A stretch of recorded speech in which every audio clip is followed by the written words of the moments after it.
பார்த்து கொண்டிருப்பது நியூஸ் 21 செய்திகள். தமிழ்நாடு செய்திகளை உடனுக்குடன் தெரிந்து கொள்ள நியூஸ் 21 செய்திகளை பாருங்கள். தேனியில் 3ஆம் ஆண்டு துவக்க விழாவை முன்னிட்டு மாபெரும் இலவச மருத்துவ முகாம். ஏராளமான பொதுமக்கள் கலந்து கொண்டனர். தேனி எடமாள் பகுதியில் இருக்கும் ஜீவா கிளினிக் இதன் 3ஆம் ஆண்டு துவக்க விழாவை முன்னிட்டு மாபெரும் இலவச மருத்துவ முகாம் நடைபெற்றது. இந்த மருத்துவ முகாமில் இலவச மருத்துவர் ஆலோசனை, இலவச இரத்த அழுத்தம் மற்றும் சர்க்கரை பிளட் சுகர் பரிசோதனை, ரூபாய் 3000 மதிப்புள்ள எலும்பு அடர்த்தி பரிசோதனை தேவைப்படுவோருக்கு இரத்த ஓட்டம் சரிபார்ப்பது என 10ற்கும் மேற்பட்ட சிகிச்சைகள் பொதுமக்களுக்கு இலவசமாக மருத்துவ பரிசோதனை செய்யப்பட்டது. இந்த பரிசோதனை முகாமானது டாக்டர் சங்கர்நாத் அவர்கள் தலைமையில் 3க்கும் மேற்பட்ட டாக்டர்கள் மூலம் பொதுமக்களுக்கு பரிசோதனை செய்யப்பட்டது. இந்த முகாமில் 200க்கும் மேற்பட்ட பொதுமக்கள் கலந்து கொண்டனர். சங்கர்நாத் நான் எலும்பு முறிவு அறுவை சிகிச்சை மருத்துவர். நான் ஜீவா ஆர்த்தோ கிளினிக் என்னோட 3ஆம் ஆண்டு தூக்க விழாவை முன்னிட்டு இங்கே நாங்கள் இலவச மருத்துவ பொதுமக்களுக்கு வேண்டி பண்ணுறோம். இதில் ஃப்ரீயாக சுகர், ப்ரெஷர் செக் பண்ணுறது, அந்த போன் மினரல் டென்சிட்டி எலும்பு ஸ்கேன் பண்ணுறது, ப்ளஸ் பெரிஃபரல் நியூரோபதி ஸ்கேன் இதெல்லாம் ஃப்ரீயாக பண்ணுறோம். இது மட்டும் இல்லாமல் இரத்த குழாய் டாக்டர் ப்ளஸ் மனநலம் மற்றும் போதை மறுவாழ்வு டாக்டரும் இந்த முகாமில் கலந்துருக்காங்க.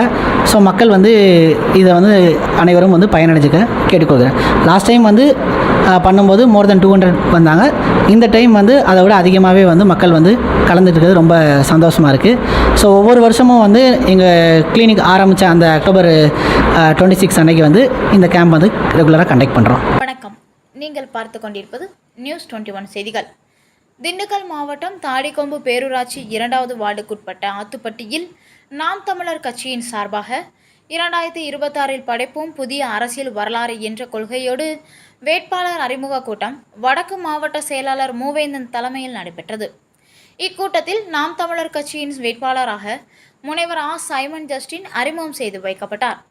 இந்நிகழ்ச்சியில் நாம் தமிழர் கட்சியின் தாடிக்கொம்பு பேரூர் தலைவர் குமார் மற்றும் மாவட்ட ஒருங்கிணைப்பாளர் சுகுணா ராணி, ஊர் பொதுமக்கள் மற்றும் கட்சியின் நிர்வாகிகள் பெரும் திரளாக கலந்து கொண்டனர். மேலும் இக்கூட்டத்திற்கு சிறப்பு விருந்தினர்களாக சுற்றுச்சூழல் பாசறை செயலாளர் லட்சுமணன், மாவட்ட பொறுப்பாளர் ஜான்சன் ராஜா, மாநில ஒருங்கிணைப்பாளர் குணா ராணி, ஆத்தூர் ஒருங்கிணைப்பாளர் ஜோசப் செல்வராஜ் கலந்து கொண்டு சிறப்புரையாற்றினார். வணக்கம், நீங்கள் பார்த்து கொண்டிருப்பது நியூஸ் 21 செய்திகள். நியூஸ் 21 செய்திகளுக்காக தலைமை செய்தியாளர் குல் சுரேஷ். கொடைக்கானலில் பெய்த தொடர் மழையால் மலை கிராமங்களில் மருத்துவ குணம் வாய்ந்த மலைப்பூண்டு நடவு பணிகளில் மலை கிராம விவசாயிகள் தீவிரமாக ஈடுபட்டு வருகின்றனர். மலைப்பூண்டில் நஷ்டம் அடைந்தாலும் பாரம்பரியமான பூண்டு விவசாயத்தை கைவிட மாட்டோம் என விவசாயிகள் நம்பிக்கை. திண்டுக்கல் மாவட்டம் கொடைக்கானல் மேல்மலை கிராமங்களாக வில்பட்டி, பல்லங்கி, பூம்பாறை, மன்னவனூர், கிளாவரை, கூக்கால் உள்ளிட்ட 10க்கும் மேற்பட்ட மலை கிராமங்கள் உள்ளன. இந்த மலை கிராமங்களில் முக்கிய தொழிலாக விவசாயம் மட்டும் செய்யப்பட்டு வருகிறது. இதில் மலைப்பூண்டு, உருளைக்கிழங்கு, கேரட், முட்டைக்கோஸ் உள்ளிட்ட ஆங்கில காய்கறிகள் அதிக அளவில் விளைவிக்கப்படுகிறது. இதில் முக்கியமாக 6 மாதம் விளைவிக்கப்படும் மலைப்பூண்டு விவசாயமானது பல ஏக்கர் பரப்பளவில் விவசாயம் செய்யப்படுகிறது. இதனை அடுத்து கொடைக்கானல் மலைப்பகுதியில் கடந்த சில தினங்களாக தொடர்ந்து கனமழை, மிதமான மழை என மாறி மாறி பெய்ததால் விவசாயத்திற்கு ஏற்ற காலநிலை அமைந்து இருப்பதால் 6 மாதம் விளைவிக்கப்படும் மருத்துவ குணம் வாய்ந்த மலைப்பூண்டு விதைகளை நடவு செய்வதில் விவசாயிகள் தீவிரம் காட்டி வருகின்றனர். மேலும் மண்ணை உழும் இயந்திரம் கொண்டு மண்ணை உழுது அதில் தண்ணீர் நிற்பதற்கு ஏற்றவாறு பாத்தி கட்டி உரங்கள் செலுத்தப்பட்டு பூண்டு விதைகளை மலை கிராம விவசாயிகள் நடவு செய்து வருகின்றனர். மேலும் 6 மாத காலம் தொடர்ந்து பராமரிக்க உள்ளதாகவும் காலத்திற்கு ஏற்ற விதைகள் செலுத்தப்படும் என்றும், கடந்த வருடத்தில் மலைப்பூண்டு விளைச்சல் மற்றும் விலை குறைந்து இருந்த நிலையில் இந்த வருடம் விளைச்சல் மற்றும் விலை அதிகரிக்கும் என எதிர்பார்க்கப்படுவதாகவும் மலை கிராம விவசாயிகள் நம்பிக்கை தெரிவிக்கின்றனர். பாரம்பரியமாக தலைமுறையாக மலைப்பூண்டு விவசாயத்தில் ஈடுபடும் விவசாயிகள் நஷ்டம் அடைந்தாலும் பூண்டு விவசாயத்தை கைவிட மாட்டோம் எனவும் விவசாயிகள் நம்பிக்கை தெரிவித்துள்ளதும் குறிப்பிடத்தக்கது. என் பேர் குமரேசன். கொடைக்கானல் வட்டம் வில்பட்டி கிராமத்திலிருந்து விவசாயம் செய்கிறோம். விவசாயம் பண்ணிட்டு இருக்கோம். பீன்ஸ், கேரட் எல்லாமே செய்வோம். இப்போ நாங்கள் 2 ரகம் பூடு நடுவோம்.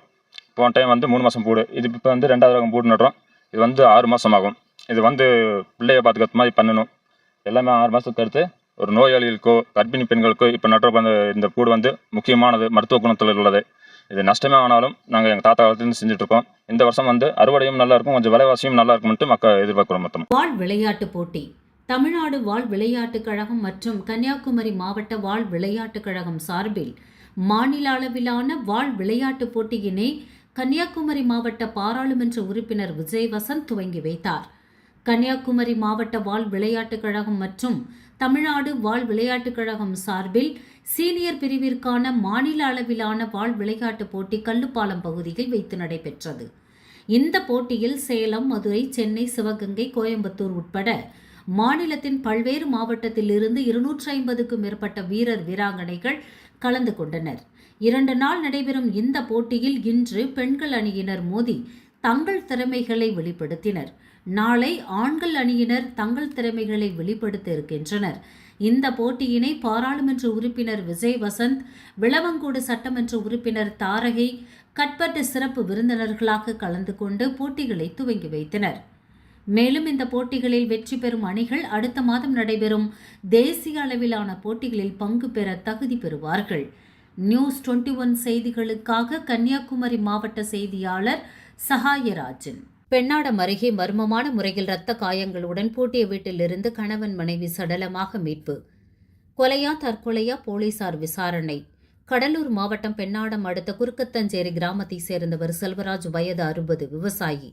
அவரது மனைவி ராமாயி. இவர்களுக்கு திருமணமாகி 3 மகள்கள், 1 மகன் செல்வமணி உள்ளனர். இந்த நிலையில் 3 மகள்களுக்கும் திருமணம் செய்து கொடுத்து விட்டனர். மகன் மட்டும் சென்னையில் உள்ள தனியார் நிறுவனம் ஒன்றில் வேலை செய்து வருகிறார். இந்த நிலையில் செல்வராஜுக்கும் அவரது மனைவி ராமாய்க்கும் அடிக்கடி குடும்ப தகராறு ஏற்பட்டு வந்ததாக கூறப்படுகிறது.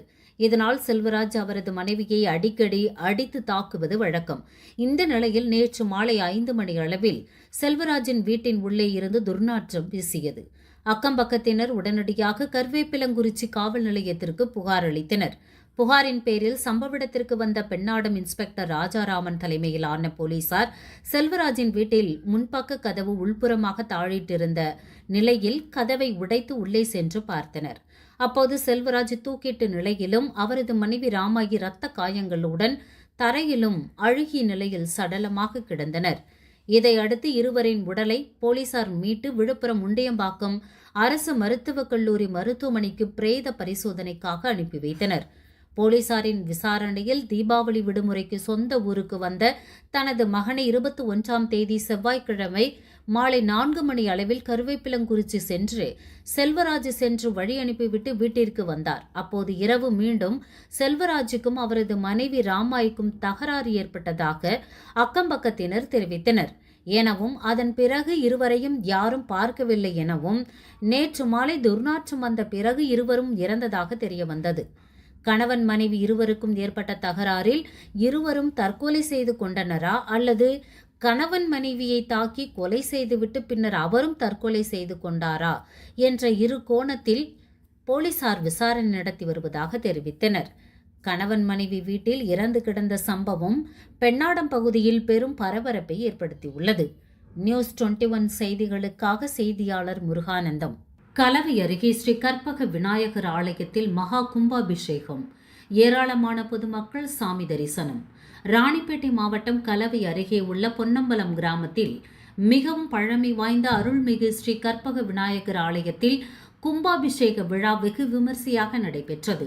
முன்னதாக கோவில் அருகே அமைக்கப்பட்டிருந்த யாகசாலையில் பல்வேறு புண்ணிய நதிகளில் இருந்து கொண்டு வரப்பட்ட நீரை கலசத்தில் வைத்து ஸ்ரீ கணபதி ஹோமம், கரிக்கோள் ஊர்வலம், யாத்ராதனம், வாஸ்து சாந்தி உள்ளிட்ட பல்வேறு யாகங்கள் நடைபெற்றது.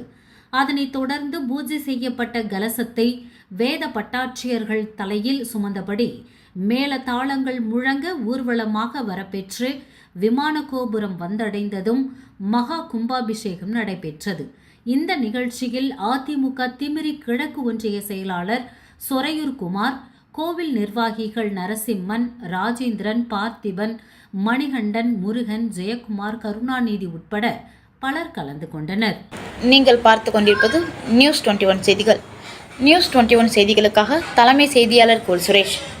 கொடைக்கானல் போலூர் கிராமத்தில் அமைந்துள்ள புலவிச்சாறு நீர்வீழ்ச்சியில் மீண்டும் மீண்டும் ஆபத்தை நோக்கி 1000 அடி பள்ளத்திற்கு செல்லும் இளைஞர்களின் வீடியோ வைரல்.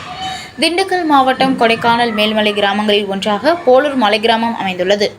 இந்த கிராமத்தில் இயற்கை எழில் கொஞ்சும் விதமாக பசுமை போர்த்திய மலைகளின் இடையினில் புலவிச்சாறு அருவி அமைந்துள்ளது. இந்த அருவியை காண்பதற்கு சாலையில் இருந்தும் அதன் எதிரே உள்ள பகுதியில் இருந்து இந்த அருவியை சுற்றுலா பயணிகள் கண்டு ரசிப்பது வழக்கம். இந்நிலையில் இந்த அருவிக்கு செல்லும் இளைஞர்கள் சிலர் இந்த அருவியை கண்டு ரசிப்பதுடன் ஆபத்தான முறையில் பள்ளத்தாக்கு பகுதிக்கு செல்வதுடன் செடி கொடிகளை பிடித்து கொண்டும் பாறைகளின் இடையினில் நடந்தும் ஆபத்தான முறையில் செல்கின்றனர். மேலும் சில சுற்றுலா பயணிகள் அங்கு சென்ற காட்சிகளை வீடியோவாக பதிவு செய்து ஃபேஸ்புக், இன்ஸ்டாகிராம் உள்ளிட்ட சமூக வலைதளங்களில் பதிவேற்றம் செய்து வருகின்றனர். இதனை பார்க்கும் சுற்றுலா பயணிகள் ஆர்வத்துடன் மீண்டும் மீண்டும் ஆபத்தை நோக்கி இந்த பள்ளத்தாக்கு பகுதிக்கு சென்று வருகின்றனர். இதனையடுத்து இந்த அருவி பள்ளத்தாக்கு பகுதிக்கு செல்லும் சுற்றுலா பயணிகள் செடி கொடிகள் பிடித்து செல்வதுடன் சறுக்கி சென்று வருகின்றனர்.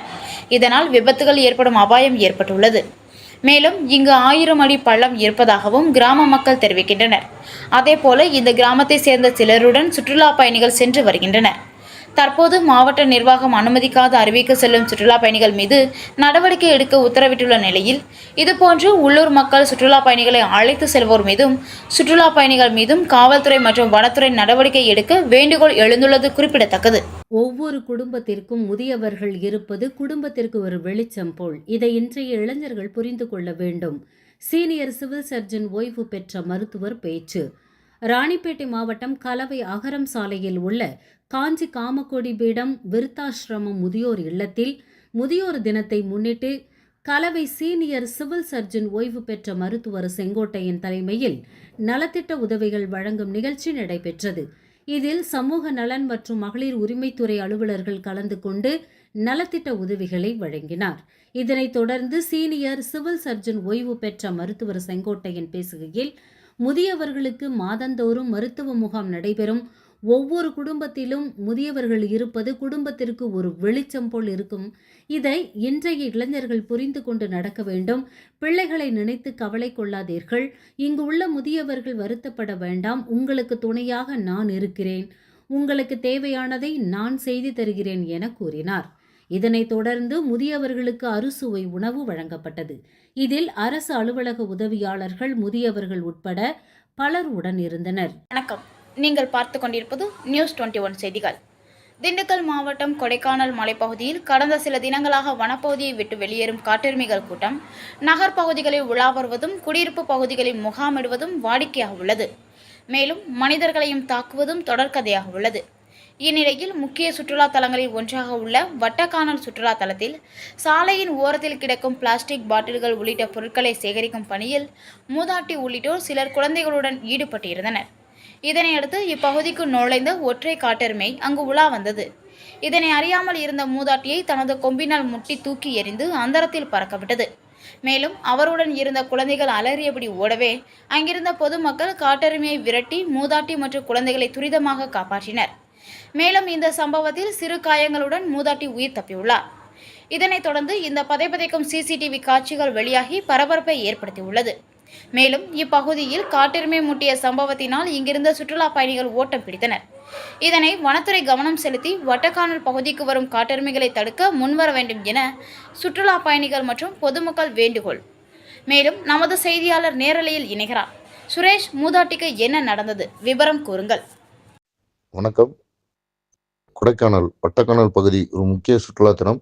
இந்த சுற்றுலா பகுதியில் வேஸ்ட் பிளாஸ்டிக் பொருட்களை எடுத்துக்கொண்டிருந்த மூதாட்டி மேல் ஒற்றை காட்டெருமை முட்டி தூக்கி எறிந்தது. அந்த முட்டி தூக்கி இருந்த மூதாட்டி சிறு சிறு காயத்துடன் உயிர் தப்பினர். இதை கண்ட சுற்றுலா பயணிகளும் உள்ளூர்வாசிகளும் அச்சத்துடன் அந்த பகுதியில் வசித்து வருகிறார்கள். இதனால் காட்டெருமையை வனப்பகுதிக்குள் விரட்ட வேண்டும் என்று உள்ளூர் மக்களும் சுற்றுலா பயணிகளும் கோரிக்கை வைக்கின்றனர். வணக்கம். நீங்கள் பார்த்து கொண்டிருப்பது நியூஸ் 21 செய்திகள். ராணிப்பேட்டை மாவட்டம் ஆற்காட்டில் அக்டோபர் 24 மருது இளைஞர் இயக்கம் மற்றும் ஆற்காடு அகமுடையார் சங்கம் சார்பில் மாமன்னர் மருது பாண்டியர்களின் 224ஆம் ஆண்டு நினைவேந்தல் விழா கோலாகலமாக நடைபெற்றது. முன்னதாக இந்த நிகழ்ச்சியில் ஆற்காடு அண்ணா சிலைக்கு மாலை அணிவித்து மரியாதை செலுத்தினர். அதனைத் தொடர்ந்து அண்ணா சிலை அருகில் இருந்து மேளதாள வாத்தியங்கள் முழங்க பட்டாசு வெடித்து ஊர்வலமாக ஆற்காடு பேருந்து நிலையத்தில் முடிவடைந்தது. பின்னர் தனியார் திருமண மண்டபத்தில் பரதநாட்டிய நிகழ்ச்சியுடன் நினைவேந்தல் கூட்டம் நடைபெற்றது. இந்த நிகழ்ச்சிக்கு சிறப்பு அழைப்பாளராக அக்டோபர் 24 மருது இளைஞர் இயக்கம் நிறுவனர் அப்புபால் பாலாஜி, மோசூர் பழனி மற்றும் விஜய் லோகேஷ் அவர்கள் மற்றும் பலர் கலந்து கொண்டு ஊர்வலத்தை துவக்கி வைத்தனர்.